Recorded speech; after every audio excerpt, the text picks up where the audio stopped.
Diet pa rin, egg breakfast. Hanggang lunch na to. Hindi na tayo magla-lunch. Anong oras na ba? Alas 9, 8:30. So, hindi na tayo magla-lunch. Ang next na kain natin, mga hapon na. O kaya gabi na. Tapos baka manok lang yun mamayang gabi. Walang kanin, so hindi tayo magkakanin kasi nag-egg na tayo.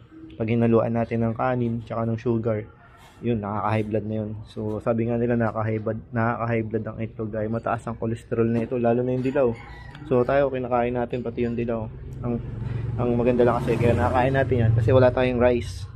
So, yun, nakaka-high blood ang itlog kapag may rice, kapag may carbs, tsaka may sugar. Pero pag purong cholesterol lang, tutunawin ang katawan natin yan. Yan sabi ng mga doktor natin yan.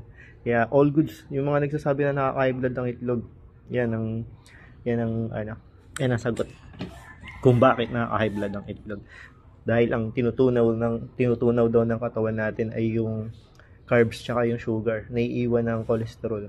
Pero kung walang carbs tsaka cholesterol, kung walang carbs tsaka sugar, ang tutunawin ng katawan natin, ng energy natin, ang kunin ng katawan natin na energy ay yung cholesterol. So, yan, di ba? Sabi ng doktor natin yan. Kaya hanggang ngayon di tayo na high blood sa itlog. Diba? So, ano pa hinihintay nyo? Mag-egg diet na rin kayo. I'm bounced out.